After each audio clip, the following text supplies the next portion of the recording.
I'm Meryl and I grew up in what you'd call an ordinary family. Mom and Dad were hardworking folks, trying their best to raise 2 girls. That's right, I had a younger sister, Sarah. She came into this world 5 years after me, and boy, did she shake things up. From the get-go, I was the good kid. Studied hard, got along with everyone, never caused trouble. Sarah? She was a whole different story. I remember this one time when I was 10 and Sarah was 5. We were at the grocery store with Mom and Sarah wanted some candy. No, Sarah, Mom said firmly. We've got plenty of snacks at home. Sarah's face turned red, but I want it now, she screamed, throwing herself on the floor. People started staring. Mom looked embarrassed, trying to calm Sarah down. But Sarah wouldn't budge. She kicked and screamed louder, I hate you. You never let me have anything. That was just one of many incidents. As we grew older, things didn't get better. Sarah's behavior became more erratic. She'd have these intense mood swings, going from laughing to screaming in seconds. One day, Mom and Dad took Sarah to a psychologist. When they came back, I could tell something was up. They sat me down in the living room, looking all serious. Meryl, Dad started, we need to talk to you about Sarah. Mom chimed in, the doctor says Sarah has something called ADHD. It means her brain works a bit differently. I nodded, not really understanding. Is that why she acts out all the time? Yes, sweetie, Mom said, and we need your help. We have to be extra patient with Sarah now. Little did I know that conversation would set the tone for the next decade of my life. Everything became about Sarah, her needs, her moods, her outbursts. And me? I was expected to be the understanding older sister, always patient, always forgiving. But let me tell you, it wasn't easy. As Sarah's behavior got worse, my parents' attention shifted more and more towards her. They were so afraid of upsetting her that they started giving in to her every whim. Meanwhile, I was left to fend for myself. Don't get me wrong, I wasn't neglected. But compared to the constant attention Sarah got, it felt like I was invisible sometimes. As the years went by, Sarah's behavior became a roller coaster ride. One week, she'd be almost normal, helping with chores, doing her homework, even being nice to me. But it never lasted. I remember one afternoon when I was 16. I came home from school to find Sarah sitting at the kitchen table, actually doing her math homework. Hey Sarah, I said, surprised. How's it going? She looked up and smiled. Pretty good. I think I'm finally getting this algebra stuff. For a moment, I felt a glimmer of hope. Maybe things were finally turning around. But a week later, that hope was shattered. I was in my room studying when I heard a crash downstairs. Sarah was screaming at Mom. I don't care about stupid school. You can't make me go, then came the sound of breaking glass. I sighed and put my headphones on. Just another day in our house. When I turned 17, things got even worse. I was trying to prepare for college applications, but Sarah seemed determined to make it impossible. One evening I was at my desk, deep in a practice SAT test. Suddenly, ear-splitting music blasted through the walls. I stormed into Sarah's room. Can you turn that down? I'm trying to study. Boo-hoo, she mocked. Poor Meryl needs to study. Well, I need to listen to music. Deal with it. I went to our parents, hoping they'd intervene. But their response left me speechless. Honey, Mom said, you know your sister has trouble controlling herself. Try to be understanding. Dad nodded. Maybe you could study at the library? We don't want to upset Sarah. I couldn't believe it. But what about me? Don't my needs matter? Mom patted my hand. Of course they do, sweetie. But Sarah's condition makes things difficult for her. We all need to make allowances.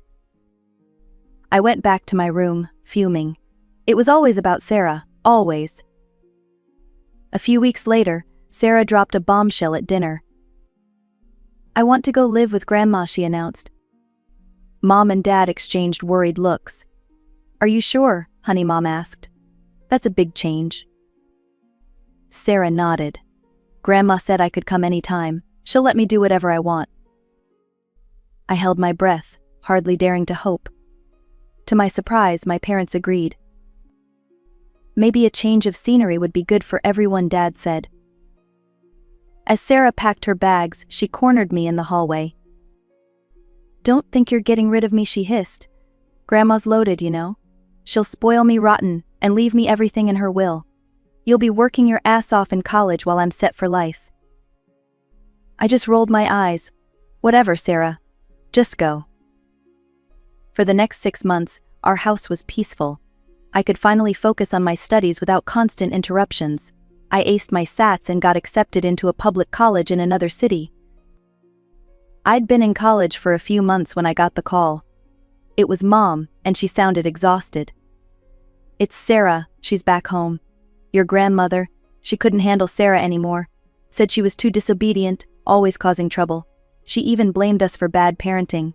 Now she won't talk to any of us." I closed my eyes, feeling a mix of frustration and pity. "I'm sorry, Mom. That must be tough."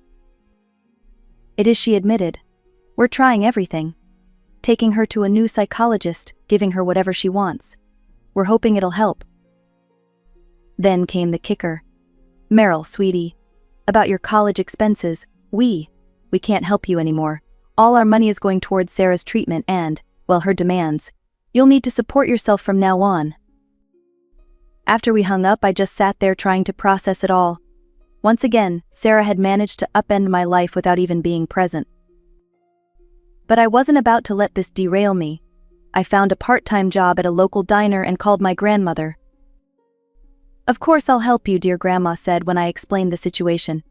"It's the least I can do after everything you've been through." True to her word, Grandma started sending me money for rent and even visited me a few times. During one of her visits, we had a heart-to-heart. "You know, Meryl," she said, sipping her tea, "I feel guilty about Sarah. I thought I could handle her, but still I'm glad I can help you. You deserve it, sweetheart." Those years in college were tough, but also liberating. For the first time, I was free from Sarah's shadow. I made friends, studied hard, and even started dating a bit. After graduation, I landed a job in the same city and decided to stay. It felt good to have my own life, away from the chaos at home. I did visit my parents occasionally, but Sarah was never around. One time I asked Mom about her. "Oh, she's out with friends," Mom said, wringing her hands. "She's been gone for days now. We can barely keep track of her anymore." Dad chimed in, "Always with different boys, too. There's Jake, or was it John? And then there's that Mike fellow." I raised an eyebrow. "And you're okay with this?" Mom shrugged helplessly. "What can we do? It's just how she is. The psychologist says it's part of her condition." I bit my tongue to keep from saying what I really thought. It was always excuses with them when it came to Sarah. During another visit, I found Mom crying in the kitchen.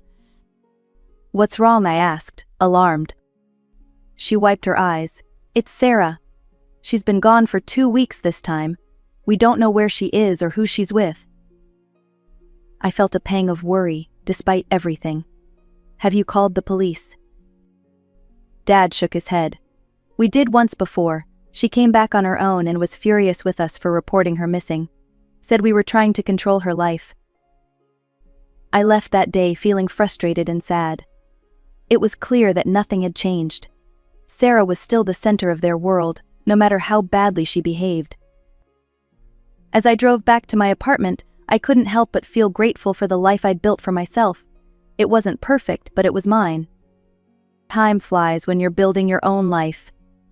Before I knew it, 3 years had passed since I'd graduated college. I was settling into my career, making new friends, and finally feeling like I had some stability. Then came the phone call that threw me for a loop. "Meryl? It's Mom. You'll never guess what's happened. Sarah's getting married." I nearly dropped the phone. "Married? Sarah?" Mom's voice was brimming with excitement. "Yes, can you believe it? She just told us. The wedding's in 2 months. You'll come, won't you?" Still in shock, I agreed. The day of the wedding arrived, and I flew back home. As I helped Sarah get ready, she dropped another bombshell. "Mom and Dad are paying for our honeymoon," she said smugly. 2 weeks in Bali. First class all the way. I bit my tongue. Of course they were. That's nice of them, I managed. Sarah smirked. Well, they owe me. After all the crap I've been through. I wanted to point out that most of that crap was of her own making, but I held back. It was her wedding day, after all. When I finally met Sarah's fiancé, Mark, I was taken aback. He was nothing like I'd imagined. Tall, handsome, and at least 10 years older than Sarah, he exuded an air of calm confidence.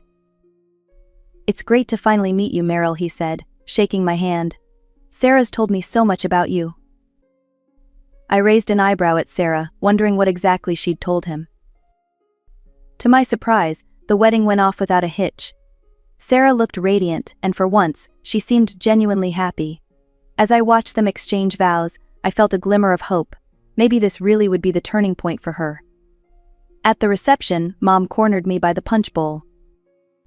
Isn't this wonderful, Meryl, she gushed. Sarah's really landed on her feet. Mark's so successful, and he clearly adores her. I nodded, sipping my drink. It's great, Mom. I'm happy for her. Then came the kicker.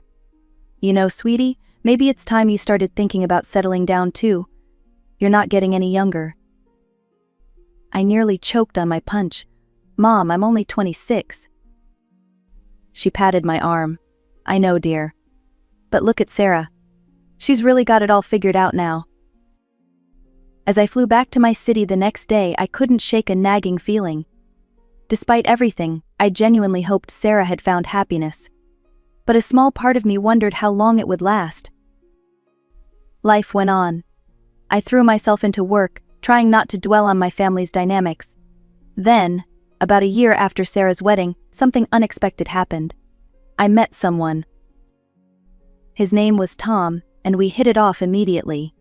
He was kind, funny, and actually listened when I talked. For the first time, I felt like I'd found someone who saw me for who I really was. 2 years flew by in a whirlwind of dates, laughter, and deepening love.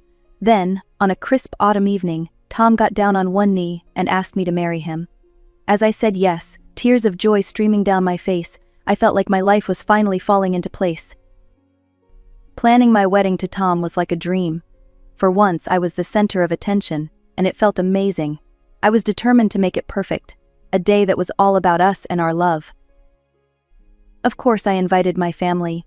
Despite everything, they were still my parents, and Sarah was still my sister. I hoped that maybe, just maybe, this happy occasion would bring us all together. When Sarah showed up at the venue, she was alone. I felt a knot form in my stomach. Where's Mark? I asked, trying to keep my tone light. Sarah shrugged. Couldn't make it. Is everything okay? I pressed. It's fine, she snapped. Can we drop it? I backed off, not wanting to start an argument on my wedding day. But later, I overheard Mom and Dad talking in hushed tones. I'm worried about Sarah and Mark, Mom was saying. They're fighting all the time now. But it's not her fault, she's just high-spirited. Mark needs to be more understanding. I walked away, shaking my head. Some things never change. The ceremony was beautiful, everything I'd dreamed of. Tom's eyes shone with love as we said our vows, and for a while I forgot all about the family drama. But at the reception, Sarah made sure she couldn't be ignored. She got drunk, loudly flirted with Tom's friends, and even tried to give a speech that quickly devolved into a rant about how unfair her life had been. I gritted my teeth and plastered on a smile, determined not to let her ruin my day. Tom, bless him, stuck by my side, squeezing my hand supportively. As Sarah was dragged off the dance floor by our embarrassed parents, I made a silent vow to myself. This was the last time I'd let her drama overshadow my life. For a while, it seemed like I might actually keep that vow. Tom and I settled into married life, and I heard little from my family beyond the occasional phone call. Then, almost exactly a year after our wedding, my phone rang. It was Mom, and she was crying. Meryl, it's Sarah. Mark left her. Between sobs, Mom explained. Mark had found out about Sarah's multiple affairs and filed for divorce. She was devastated, they said. Acting out worse than ever. We don't know what to do, Mom wailed. The psychologist says she needs a change of scenery, some time away to heal. I knew what was coming before she said it. Honey, we were hoping. Could Sarah stay with you for a while? Remember how we sent her to your grandmother's so you could study for your exams? We need your help now. I closed my eyes, feeling the familiar weight of family obligations settling on my shoulders. Let me talk to Tom, I said finally. After I hung up, I sat Tom down and explained the situation. He listened patiently, his brow furrowed with concern, but finally agreed. Sarah arrived on a Tuesday, looking like a shadow of her former self. Her eyes were puffy from crying, and she barely spoke above a whisper. For the first time in years, I felt a genuine pang of sympathy for my little sister. Come on, I said gently, leading her to the guest room. Let's get you settled in. Tom was amazing those first few days. He cooked Sarah's favorite meals, engaged her in light conversation, and even took a day off work to help us go shopping for some new clothes to cheer her up. But as the saying goes, no good deed goes unpunished. About a week into Sarah's stay, I started noticing changes. Small things at first, a lingering look here, an accidental brush against Tom there. I tried to brush it off as my imagination running wild. Then one day I came home from work to find Sarah parading around the living room in what could barely be called underwear. Tom was sitting on the couch, looking incredibly uncomfortable. Sarah, I exclaimed. What are you doing? She turned, feigning innocence. Oh, hi Meryl, I was just about to take a shower. It's so hot today, isn't it, Tom? Tom mumbled something incoherent and practically ran from the room. That night, I confronted Sarah. Look, I know you're going through a tough time, but you need to respect our home and our marriage. She rolled her eyes. God, Meryl, don't be such a prude. I was just trying to cool off. I didn't buy it for a second, but I let it go. Big mistake. Over the next few days, Sarah's behavior became more and more brazen. She'd accidentally walk in on Tom in the bathroom, or bend over suggestively when he was around. I was at my wit's end. Then came the day that broke the camel's back. I came home early from work, a migraine pounding behind my eyes. As I approached our apartment, I heard Sarah's voice, loud and clear. Come on, Tom, Meryl never has to know. Don't you want to have some real fun for once? I burst through the door to find Sarah pressed up against my husband, her hands on his chest. Tom looked horrified. Meryl, he exclaimed, pushing Sarah away. This isn't what it looks like. Sarah spun around, a look of faux shock on her face. Oh my God, Meryl, I'm so embarrassed. I just tripped and Tom caught me. I saw red. Get out, I said, my voice dangerously low. Pack your things and get the hell out of my house, now. Sarah's face contorted with rage. Fine, I never wanted to stay in this dump anyway. You're pathetic, Meryl. Always so boring, so frigid. She turned to Tom, who was standing there in shock. You could do so much better than her, you know. A hot piece like me instead of Ice Queen Meryl. I grabbed her arm and dragged her to the guest room. You have 5 minutes to pack, or I'm throwing your stuff out the window. As Sarah scrambled to gather her things, hurling insults the whole time, I turned to Tom. He looked devastated. Meryl, I swear nothing happened. She's been trying for days, but I would never. I cut him off with a hug. I know. I trust you. I'm so sorry I put you through this. We held each other as we listened to Sarah's continued tirade. Finally, she emerged from the room, suitcase in hand. You'll regret this, she spat. Both of you. As the door slammed behind her, I felt a weight lift off my shoulders.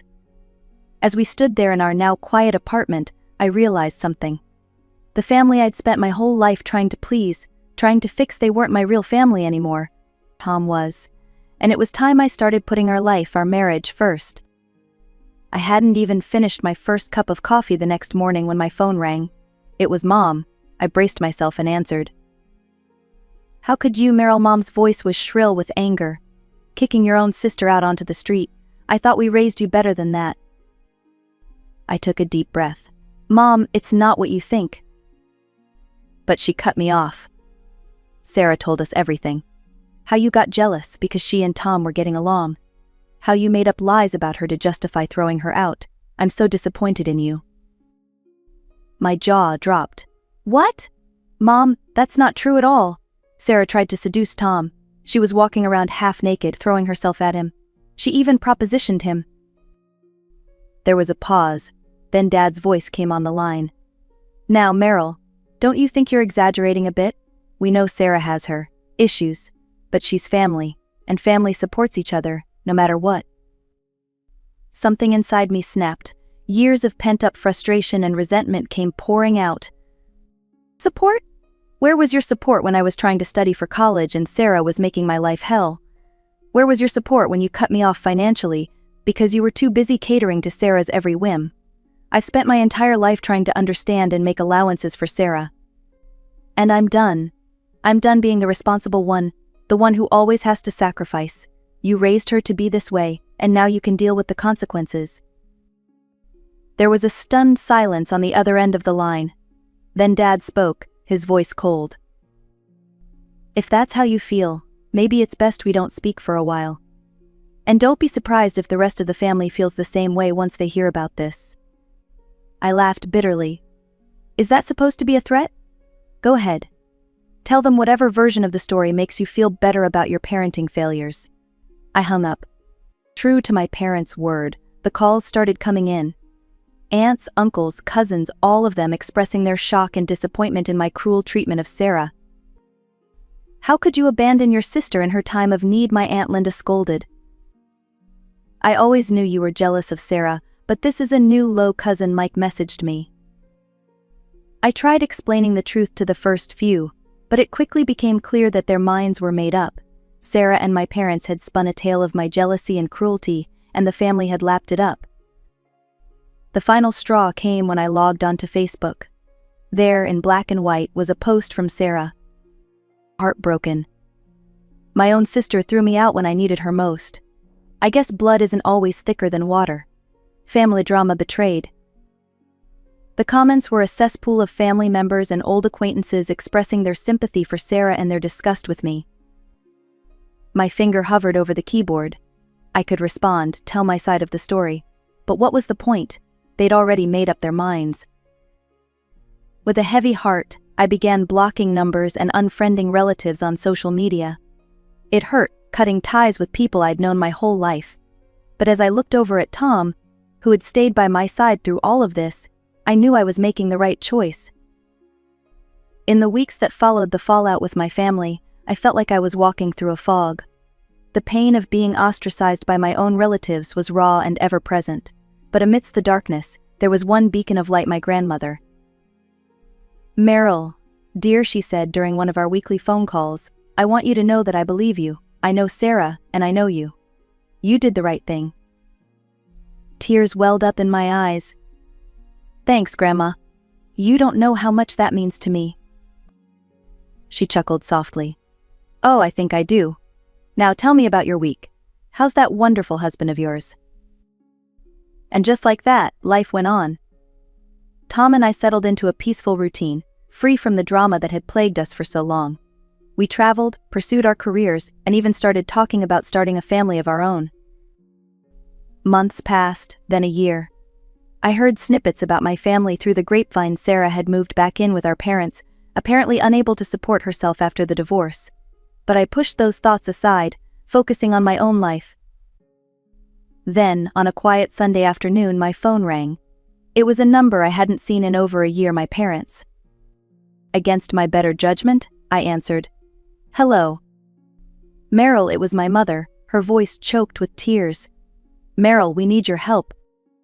A familiar weight settled in my stomach. What's wrong? Between sobs, she explained. Sarah had spiraled out of control. She was bringing strange men home, throwing wild parties, and had even physically threatened our parents when they tried to intervene. She kicked us out. Meryl, Dad's voice came on the line. We're staying at a motel. We don't know what to do. Can you come talk to her? Maybe she'll listen to you? I closed my eyes, feeling a mix of emotions wash over me: anger, pity, frustration, but mostly I felt nothing. No, I said quietly. I can't. But Meryl, Mom started. I cut her off. No, Mom, I'm done. I've spent my entire life cleaning up Sarah's messes, making excuses for her behavior, and when I finally stood up for myself, you all turned your backs on me. This is your problem now. You raised her, you enabled her. Now you have to deal with the consequences. Before they could respond, I hung up. Then, with a sense of finality, I blocked their numbers. Tom found me on the couch a little while later, staring into space. Everything okay? He asked, concern in his voice. I looked up at him and smiled. Really smiled. You know what? It is. For the first time in my life, I think everything is actually okay. As we sat there, I felt a sense of peace wash over me. Yes, I had lost the family I was born into, but I had gained so much more. I had Tom, my rock and my partner. I had my grandmother who loved me unconditionally. And most importantly, I had myself stronger and more self-assured than ever before. The next day, I called my grandmother. Hey, Grandma, how would you like to come visit for a while? Tom and I were thinking of redecorating the guest room, and we could use your expert eye. Her joy was palpable through the phone. Oh, Meryl, I'd love to. When should I come? As I hung up, making plans for my grandmother's visit, I realized something. This was what family should be.